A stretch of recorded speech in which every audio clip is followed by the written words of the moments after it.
I congratulate you on all the grown-up stuff being put to the side early this morning. Well, thanks very much. Those budget meetings can be tough. Yeah, and so trust me, Maddie and I were wishing that things would go, where the eyes don't glaze over and you're just kind of going, I've got stuff to do. Yeah. Thanks for hanging out with us this morning. And if we can rescue you from the mundaneness, mundanity, or whatever it is of all the grown-up stuff. What I wanted to do this morning was bring our listeners in the Southeast and we do have some Charleston listeners and watchers.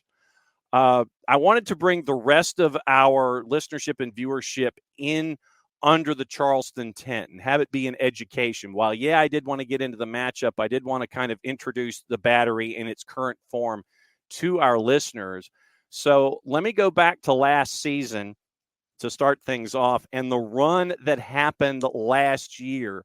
What was that like for the Battery to have that kind of a run under Ben Pierman to get to the last match of the year?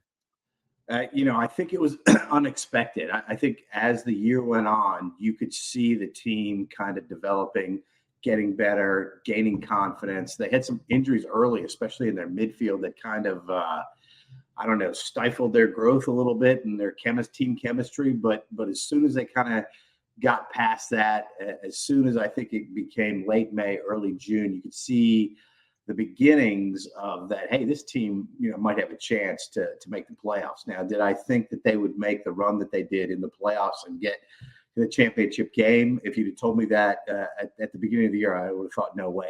I would have thought that them having a winning season, them being in the playoff, in the playoff picture, I thought that would have been a tremendous season. But Ben Pierman, I just don't see him coaching in this league much longer. He is obviously doing a great job here. I think teams at the major league soccer level are going to take notice of that. And if they're smart, they're going to snatch him up because the guy can just flat out coach. So they make the run. It seemed like every game they played, everything kind of fell into place for them. They got all the home matches. They scored goals early. They were able to dictate the pace of matches early, especially in the playoffs. And to get to the championship game was really an amazing feat for Ben Pierman and the team. It was really an incredible run. Matty Cruz for Andrew Miller from the Post and Courier, previewing Battery in Atlanta United. Go for it. Well, hello, Andrew. But I think my biggest thing is obviously looking at the matchup itself. How would you describe Charleston Battery's playing style, and what are some of the highlights that you think that they do well? And going against a team like Atlanta, how are they going to be able to exploit those moments and have success in this match?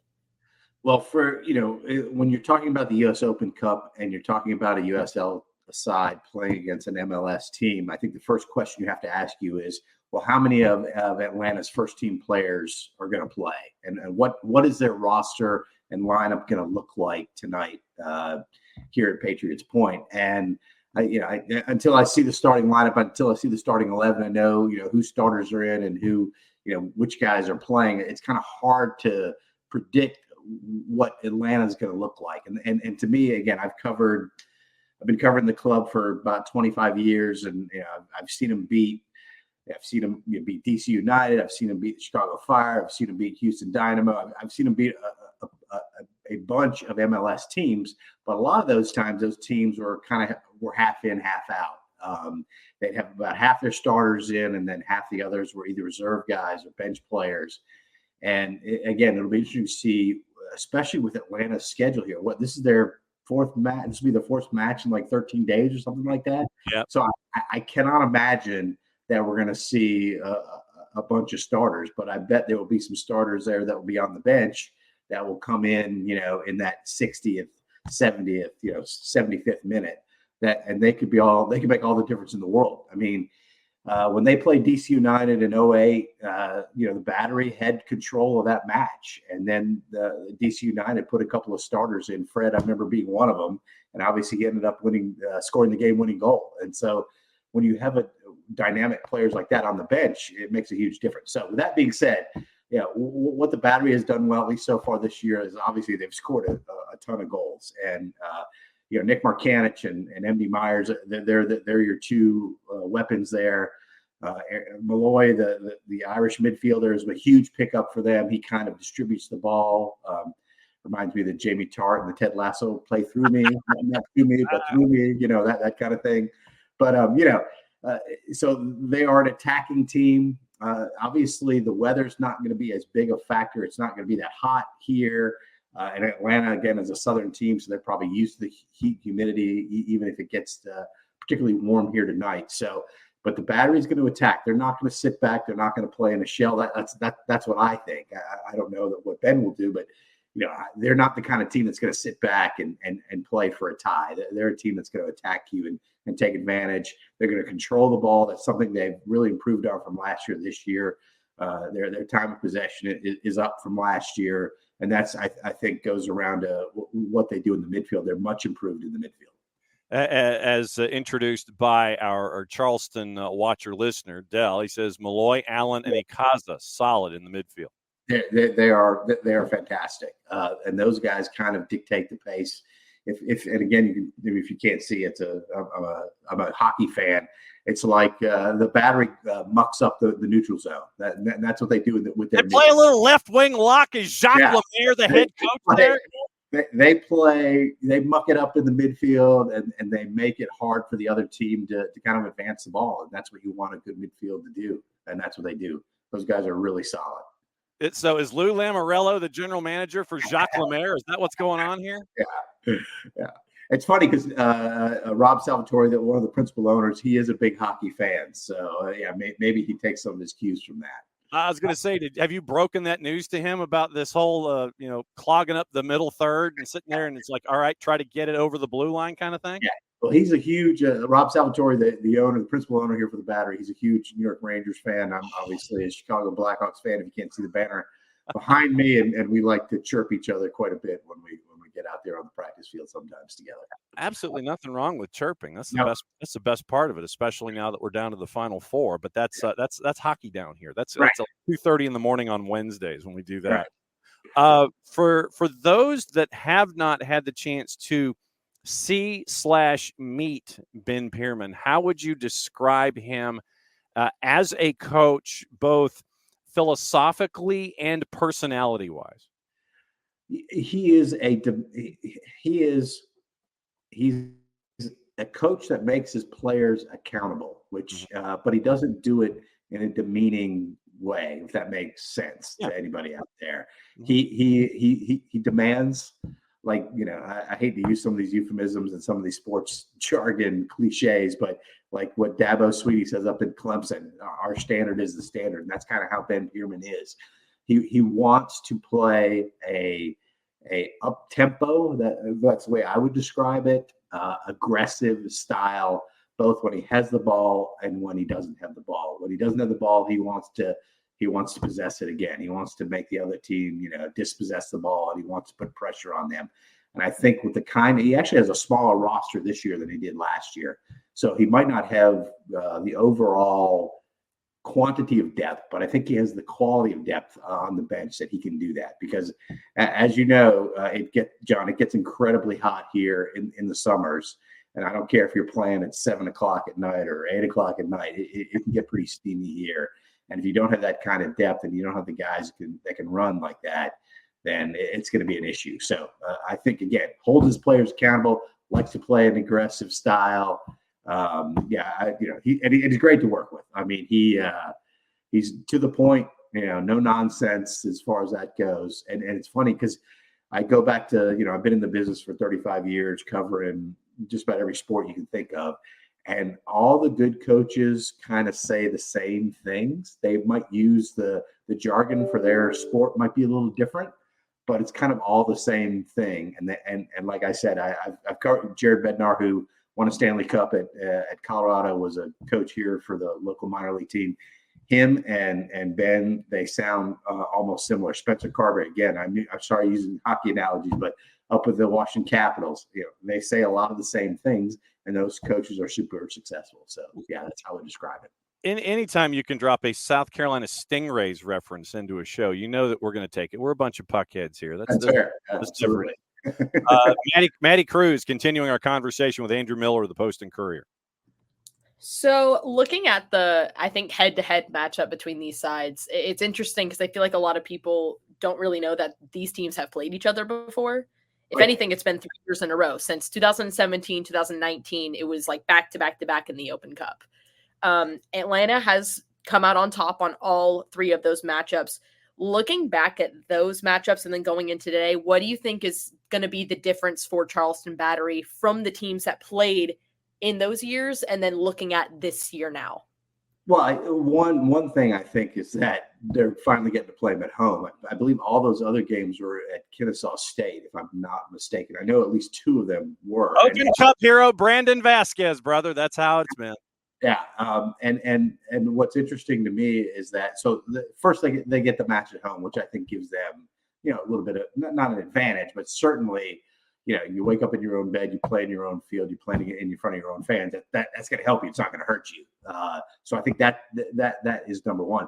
I think this particular Charleston Battery team is more equipped to beat a team like Atlanta because they can score. And that has been not the knock on those other Battery teams, but they were getting their offensive production from maybe 1 or 2 guys. And with this team, you see obviously those 2 guys up front, Meyer and Markanich. They've been outstanding, but they've got other guys that play in the midfield that are also dangerous as well. It just, I think it stinks that Fidel Barreras isn't still on this team, because you talk about, you add him to that midfield and they'd be deadly. Because it was funny, the first time I saw him play as a 16-year-old, he didn't stand out, and people were like, "Oh, what are you? That's a slight." No, it's not a slight.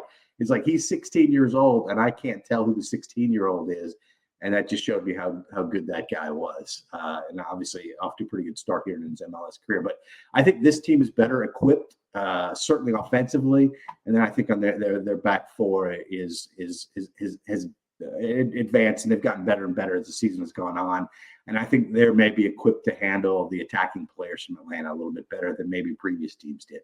Well, and I think that, to your point, with this left wing lock and clogging everything between the blue lines, possibility of going over the top and having the speed of Atlanta United going past that back line to create opportunities. I'm thinking that might be the X's and O's that we're staring at here, where if you're clogging that middle, go over the top, go get it, and then see if that running for a full 90 minutes can be kept up by the Battery. True?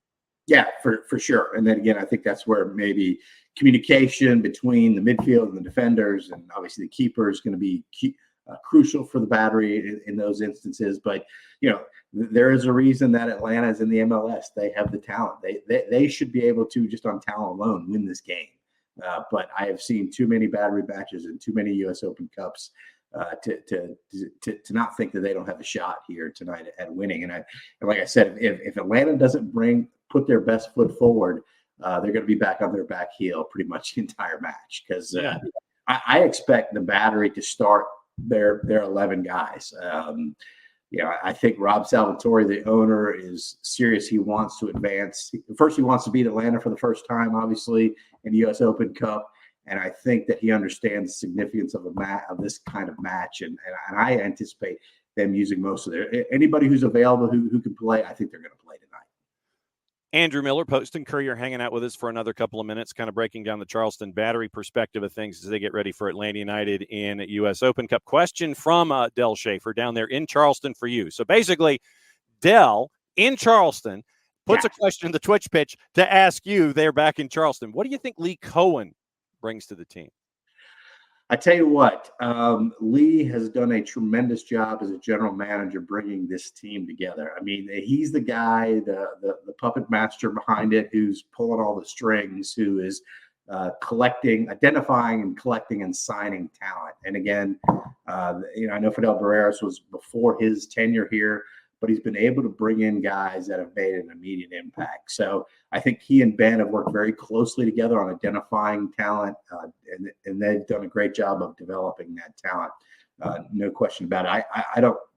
I can't think in the last year and a half of kind of a bad signing that he has made. So I think Lee has done a tremendous job here, and I'm not just pumping his tires because I like him. I think he does a really good job, and a lot of times coaches and general managers, don't get along, or at this level, a lot of times the coach is the general manager.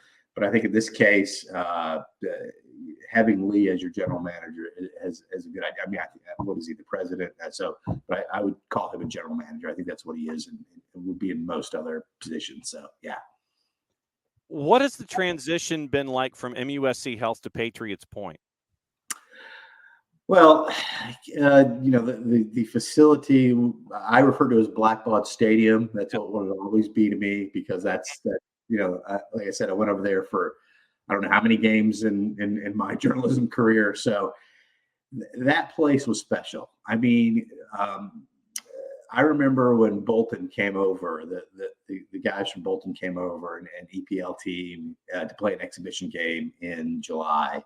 And I can't remember what year that was, but the Bolton players would go up to the Three Lions pub or club, whatever you want to call it.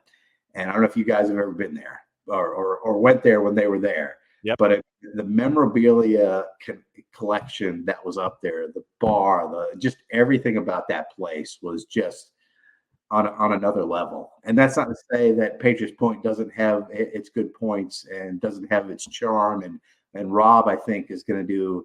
He eventually wants to enclose the stadium and kind of make it a little bit more of a standalone facility. And I think we're a couple of years away from doing that. But Rob has just done a tremendous job as an owner. He's taken up the Tony Baca mantle, because Tony was the one that started the Charleston Battery and kind of built that club up to where it was recognizable, not only in the United States, but obviously across the globe. And but Blackbaud Stadium's that place was special. It was unique. It was great. I was getting back to Bolton players, and the Bolton players and their manager would just go around and they would look at all the memorabilia stuff and everything. And they just talked and raved about how great it was. Sunderland came there and played there as well. West Bromwich played there as well. So I mean, that place was unique. The U.S. women's team, Mia Hamm played there. So, I mean, it's got a lot of history there. And now, unfortunately, well, not unfortunately, I mean, if you live out there, I'm sure it's great. But now it's kind of a community development place. So, yeah, that's that. But that's the way Charleston's come. I mean, I moved here in 1989, and it was kind of a sleepy little town. And now it's the secret's out. Yep, and somewhere in the Three Lions, there existed a Soccer Down Here scarf, because we were there for the CCC, the Carolina Challenge Cup. Yep. And we broadcast the first ever match that Atlanta United had, where there were issues between Brian Schmetzer and Tata Martino at the end of the matchup that was there for Seattle and the CCC. So, yeah, somewhere in there was an Atlanta Chiefs pennant from the NASL. And somewhere in there was a Soccer Down Here scarf that we left behind from doing that first broadcast. So I know of which you speak, sir. Yeah, I was going to say Andrew Carlton played for the Battery there for pretty much a whole season one time. And the other kid from Germany whose name escapes me was also, there was an affiliation back in the day, or a loose affiliation is what I would call it. But it's there was only one Blackbaud Stadium Three Lions pub. It was unique, and that's what I thought made it so great. No doubt about it. So we are looking forward to it tonight. I know that it is a 7:03 kick, I believe, there at Patriots Point, one of the great vistas that you have in USL Championship here, no doubt, Southeast. May you make deadlines, sir. May everything stick to the cards and the tape. May you file, and may everything be there on time for you. Thanks for hanging out here this morning on Soccer's Morning Show, breaking down Open Cup for us. It's great to see you, my friend. Thanks for having me, guys.